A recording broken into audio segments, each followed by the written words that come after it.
Recording in progress.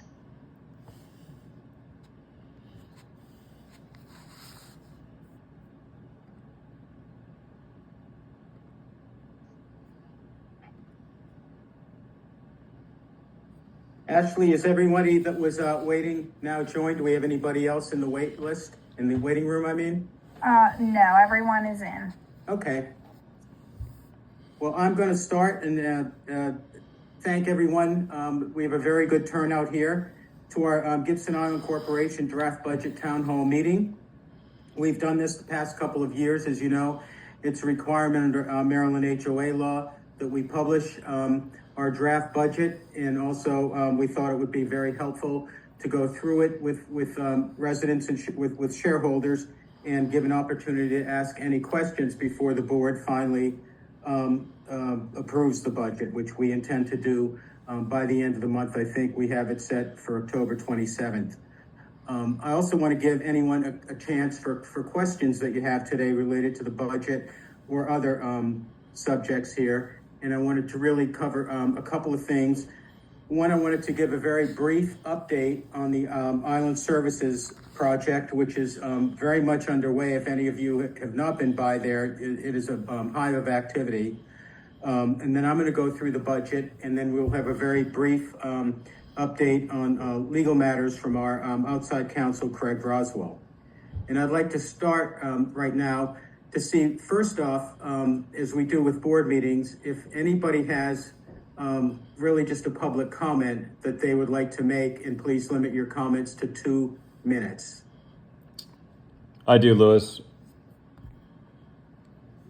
Floor recognizes Mr. Lucy. And I have 4 minutes because we have 2 properties. Tell me when I'm starting, Louis.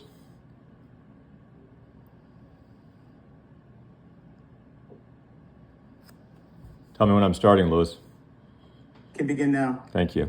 First item in this fair housing alternative accommodation request of the Gibson Island Corporation HOA is to have explained by the GIC how much of the $3.5 million the GIC is due from Richard Fairbanks' $3.5 million take-back financing for buying a lot in 2018, where the GIC, a for-profit HOA and real estate company, which is also a lender under the GIC's incorporation documents, remains available for the GIC to request on a short-term notice from Mr. Fairbanks. How much, if any, was used by the GIC when it asked all the 200 stockholders for $1 million, $500,000 each for litigation costs? How much are the total litigation fees paid to date to Venable, Niles Barton, Sarah Arthur, and any other attorneys related to the keeping the disabled from living and enjoying the Gibson Island Peninsula neighborhood and the nearby Peninsula neighborhood, and retaliating against those associated with the disabled, including the Lucy family? How much, if any, was used for the $2.7 million Bluestone Causeway beautification project? How much, if any, is being used for the multi-million-dollar Island Services project?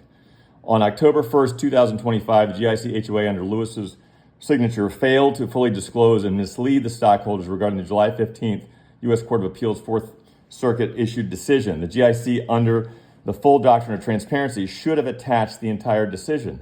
Keeping in mind the United States Department of Justice since 2022 and the DOJ, joined by HUD in 2024, have been saying in writing the GIC HOA's actions and positions against the disabled living and enjoying the GIC Peninsula neighborhood were discriminatory and retaliatory.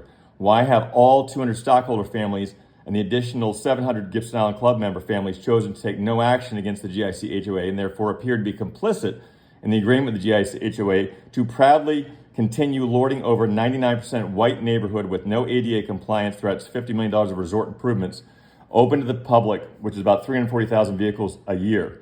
First paragraph of the July 15, 2025 U.S. Court of Appeals decision clearly states, for years the Gibson Island Corporation has opposed the efforts of Craig Lucy to build an associated assisted living facility in the Gibson Island waterfront community in Maryland. Litigation ensued. The discovery produced an extensive record dating back years, with parties hotly disputing material facts and the inference to be drawn from them.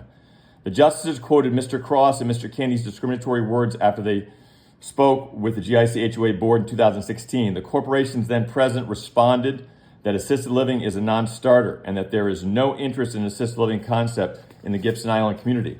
And of course, Mr. Candy's lies during his federal court deposition in 2022 about the Lucys wanting to build a hotel on top of an assisted living, and Greg Cross is admitting during Mr. Cross's federally federal court deposition that every GIC HOA stockholder can and always could use the improvements leased to the club, and which property rights Mr. Cross and Mr. Kinney recorded in the valid 1925 Deed and Agreements Amendment that recorded on January 27, 2015, so they could secure long-term borrowing for the new $18.8 million clubhouse, $3.5 million for the renovation of the 10-room hotel, cottages, 3-bedroom Gibson house, 2-story office building, and the both houses, including in the federal fair housing case, evidence going forward. The 3 justices, one likely conservative, one likely moderate, and one likely then liberal, stated, "We conclude that a reasonable jury could find the corporation violated Federal Fair Housing Act and Maryland state law by refusing to make a reasonable accommodation to its land use restrictions for the Lucy's proposed facility, by retaliating against the Lucy's for protected activity, and by discriminating on the basis of disability. We therefore vacate district court's grant of summary judgment to the corporation." Why does it matter that a reasonable jury could find discrimination and retaliation by the HOA? That matters because of the damages that are going to be incurred, which could be up to $100,000 per stockholder. We're willing to settle. We would like to settle. We'd like to have those discussions, but it's really up to the GIC to step forward and say they're willing to do that. I think I'm at my time, Louis. Thank you very much. Do we have comments from any other shareholders? Thank you. We will proceed. First off, I'd like to get a brief update for all shareholders on the New Island Services project from Guy Sacalo. Guy? Thank you, Louis. And Peter, feel free to add anything as well. Thank you. As many of you are probably aware, 3 weeks ago, we broke ground on the New Island Services maintenance facility, and we've been making good progress since. The site has been cleared. They're readying footers for putting in the foundation. And as you recall, we have 2 buildings going in the current site for the Island Services, and the first building we're working on now is the smaller of the 2, and the one that will house office staff, a break room, lockers, showers, and also workshop for working on the equipment we have.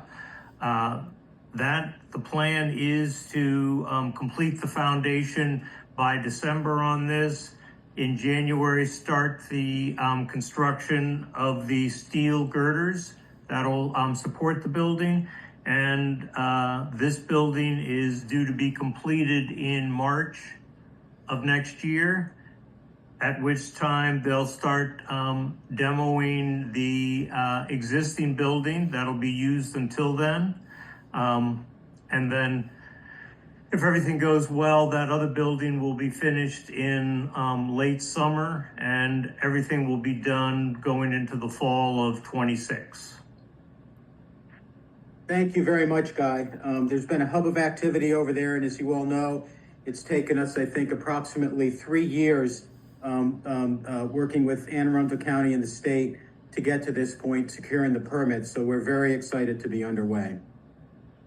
The next item that we have, and then I'll open it up to questions on the budget, is to present our fiscal 2026 budget.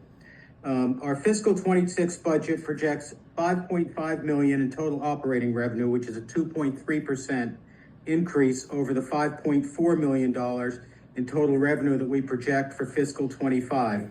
Fiscal 25 will complete at the end of October. Our financial results for fiscal 25 are tracking very solidly, with Island Services on track to exceed their 25 budget by nearly 31%. Additionally, Gibson Island Real Estate, as we said throughout the year, has had a fantastic year, exceeding our budget or their budget by more than 200%.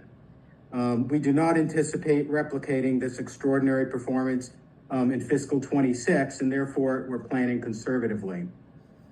The success of Gibson Island Real Estate is a real testament to the distinctive beauty and sanctity of Gibson Island. Onto our budget, and Ashley, if you'd please share that on the screen, please, so people can see it.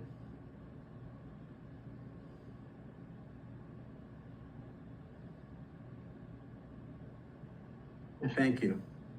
We're being conservative in our forecasting, expecting continued increases in operating expenses and payroll. Our net operations are budgeted to yield about $650,000 in fiscal 2026. The current fiscal 26 budget was approved by the Gibson Island Corporation Board of Directors for distribution to all shareholders at our most recent board meeting. And hopefully you've had a chance to review it. Our fiscal 2026 budget does include a 5.5% increase in our monthly resident service fee. This is in line with the annual increases that we've instituted over the past 20 or so years. Additionally, and you'll note, and we mentioned it in the letter we sent to shareholders, that below the operating line, you'll see a special surcharge of $800,000 for fiscal 2026. This is to help offset anticipated extraordinary and unplanned expenses, primarily legal fees. It's regrettable to ask this of our resident shareholders. However, our board felt it prudent given the unforeseen expenses we forecast over the next fiscal year. And that's the presentation of the budget. And now we'll take any questions that anybody has related to the budget.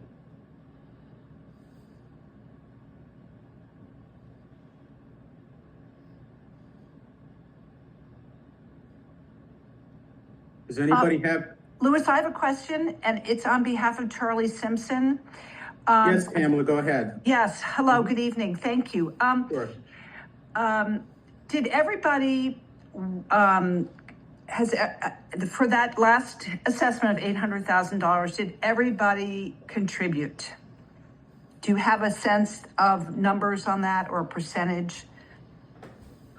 This is an anticipated surcharge to our monthly fee. Yes, So that's right, it hasn't started yet. I'm sorry. Has not started. It will begin in the new fiscal year. Yeah, oh, okay, I apologize. Certainly. Pamela, it's Sean. To the extent that you're asking about the prior assessment as the prior president, I can tell you everybody did contribute. Wonderful, thank you, Sean, appreciate that.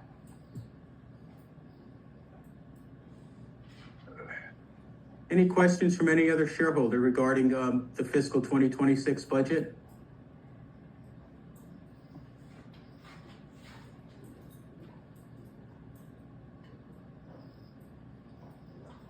Hearing none. If anybody does, of course, I'm always available. Please give me a call.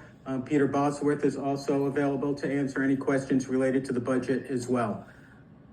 The next thing is just a very brief update on legal matters, and I'm going to turn now to Craig Roswell, our principal outside counsel. Craig? Thank you, Louis. Louis, I would note there, I believe there's a question or two in the chat that you might want to look at as well. Oh, okay, sorry. But let me go ahead and give my presentation. The brief update is that 2 weeks ago, all the lawyers for both parties in the Fair Housing Act litigation convened with Judge Grigsby for the purposes of scheduling the next events. She has scheduled a pretrial conference for October 30th, 2026. That'll be in the federal courthouse in Greenbelt. Trial is then slated to begin with jury selection on November 2nd, 2026, and is scheduled to continue until Thursday, November 19th, 2026. There will be a series of other deadlines and scheduling orders coming out, hopefully soon, reflecting things like motions in limine and other events that need to occur between now and the commencement of trial as Gibson Island continues its defense of this lawsuit. And that would be my brief report, Louis. Thank you, Craig. Are there any questions for Craig Roswell?